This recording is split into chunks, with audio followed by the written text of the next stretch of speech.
Hello everyone, my name is John Kennedy, and I was studying the effect of the external field strength, or in this equation we'll talk about B, on the density of states or the distribution of microstates for strongly interacting spins, in this case when J is greater than 0. So a little bit of an outline. First I'll talk about actually I don't like being on this side. First, I'll talk about the motivation, how we're trying to realize alpha ruthenium trichloride as a spin liquid. And then secondly, how we get the population of microstates or the distribution of microstates when the spin-spin interaction, J, is greater than 0. And we look at that as a function of decreasing magnetic field strength. The system we're going to be looking at, as Crystal and Sophie had said before, we model it as a Kitaev structure, which is a two-dimensional lattice of interacting spins. In this case, they will be strongly interacting. And this can be extrapolated while ignoring chloride ions as a honeycomb lattice where each atom at the center of a point is interacting with its 3 neighbors. And one visualization I really like that kind of details the model we're doing is there's a very popular board game called Go involving placing down differently colored spots, and there's a version of this called Trigo, which is hexagonal, which is great because we're going to be modeling things hexagonally. And you can imagine one spin is black, one spin is white. So the Monte Carlo approximation method we did, every object or every nucleus in the lattice. Sorry, I'm going on too long for the outline. And then for the results, we generated density of states and a visualization of a microstate. So the motivation here, alpha ruthenium chloride has been proposed to act as a Kitaev quantum spin liquid. And these are very interesting because they've been proposed to be able to avoid spontaneous magnetization very, very close to absolute 0, K equals 0. And we're looking for how we can get information about the population of microstates of the spins in the lattice when those spins interact very strongly. And as you might have seen before, I am talking about J greater than 0, which is the anti-ferromagnetic behavior. J equals 0, like Crystal was talking about, paramagnetic, and J less than 0, so he said, is when the spins don't interact very strongly and they're outweighed by the magnetic field. And then we're going to probe the effects of the external magnetic field, and I apologize that B was centered, but in this equation here, this is the energy equation for the Ising-Hamiltonian, just the total energy of the system. And you can actually kind of see a nice balance of J versus the external field B. My case is when J is much, much bigger than B, and so we're going to be looking at how the interactions outweigh magnetic fields. So the system and methods we were using, a very wonderful visualization of the system itself provided by Dr. Gillen, shows, from Stephen, I'm so sorry, I did not know that. Stephen Westra, photo credit on that. You can see, looking just at the ruthenium nuclei, the hexagonal pattern we're looking for. And so we define in that equation before J greater than 0, meaning they're interacting fairly strongly. And then we define an arbitrary external magnetic field, and during results I'll talk about what those values were. And then we go along, okay. And then we go along and we assign spins to every ruthenium nuclei on microstates. And then we can calculate magnetization, which is just the sum of the spins of all the ruthenium. And then from that, using the Ising-Hamiltonian below, we can calculate the energy. And then we make a note of this, and then we check how that affects some other parameters that I won't go into because it doesn't relate to my work. And then we flip one spin and calculate the measurables again. And we do this many, many, many times because we have 32 ruthenium ions there. We have 2 to the 32 options. And it's just not really realistic for us to do that by hand. And then after we've generated all of these, that's when we go back and we define a new arbitrary magnetic field. And I did 3 arbitrary magnetic field strengths I'll talk about.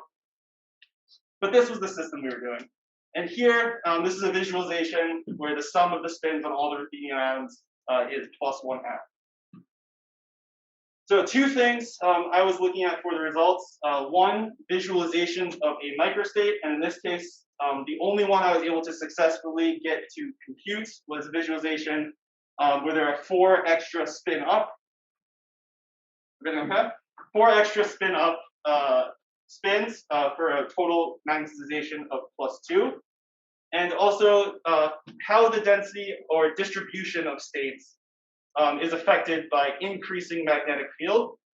And we can see, or decreasing magnetic field, and we can see that as the magnetic field decreases in size, the energy splitting between our microstates gets smaller and smaller. And I suspect that as you would approach no external magnetic field, those will all collapse as there would be no energy differentiation of the spin states.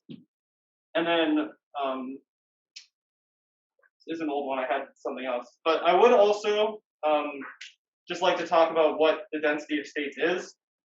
As Sohi and Crystal said, it's just a distribution along a log function.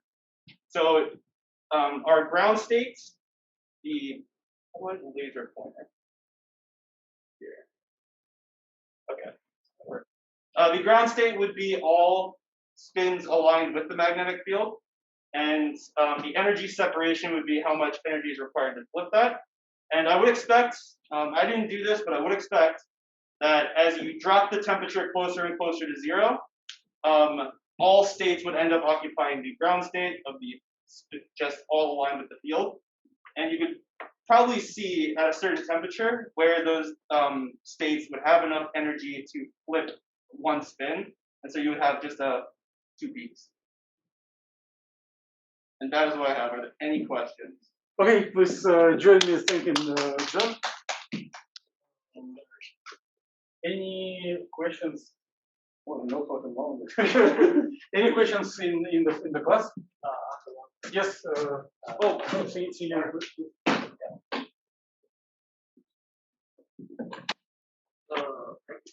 Go back to your slide. Yeah. There's the career point. How many microstates are thermally populated at the career point? So at the Curie point, how many microstates are populated by it? So, oh boy. Actually, this question was asked by Dr. Gillian yesterday. Oh, okay. Sure. For my class. Okay. I would so I would say my coin flip answer would be that at the Curie point, there would only be 1 microstate populated. However, I'm not 100% certain about that.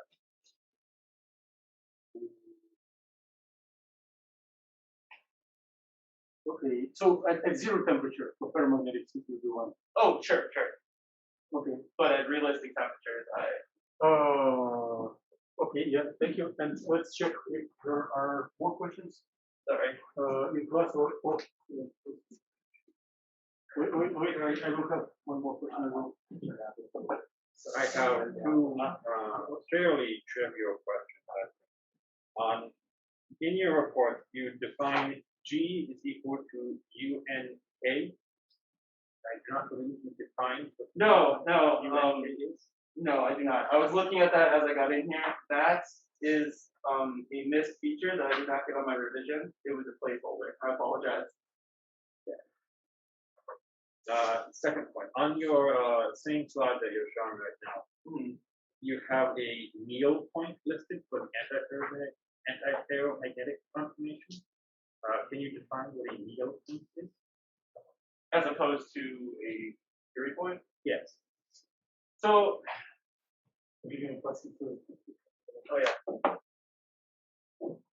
so to the best of my understanding, which is not phenomenal, it has to do with the difference of material. I believe either something is going to have a needle point or a Curie point.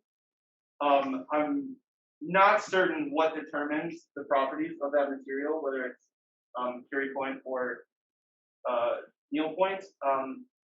Gun to my head, I would imagine that something that interacts very strongly with itself, like the antiferromagnetic behavior when the J is very strong, would exhibit a needle point, and things that don't interact very strongly would exhibit Curie point.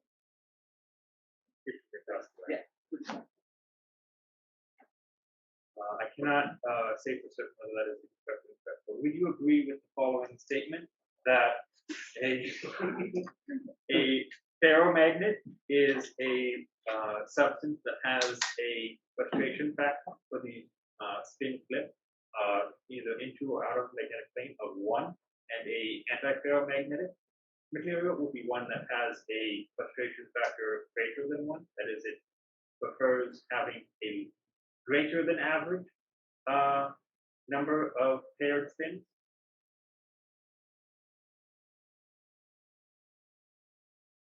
So I follow the first part. Could you go through the preference for antiferromagnetic?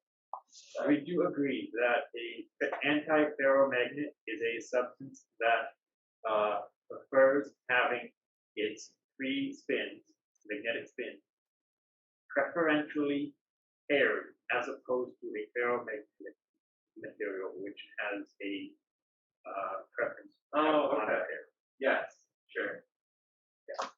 Good answer.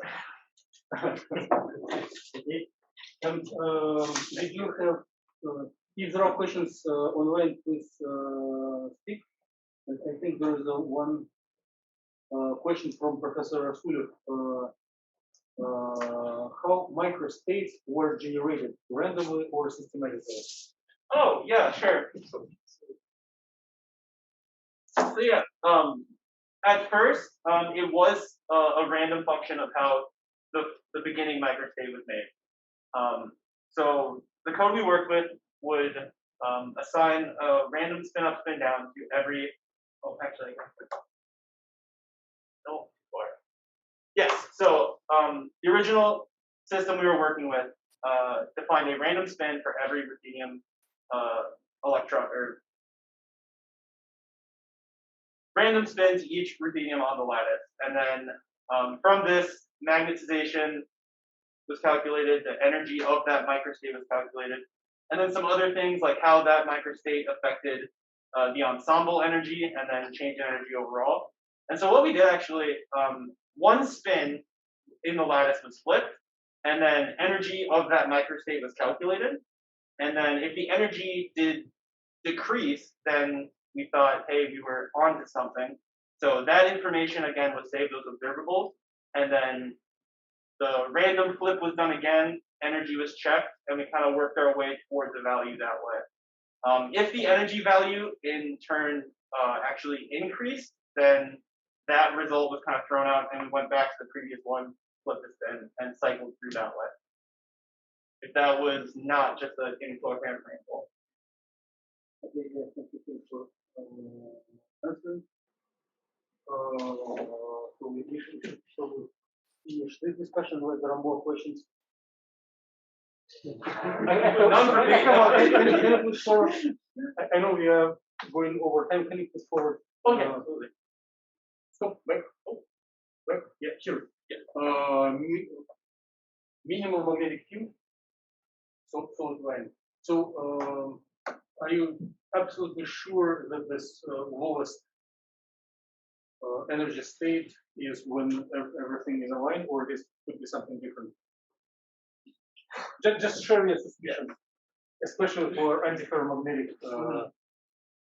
So the solid line is the weakest magnetic field on that figure. So I would make an assumption that as the magnetic field strength approaches closer to 0, that we would be less and less certain that the lowest energy state or the lowest energy state would be the ferromagnetic all aligned with the magnetic field. Because Good.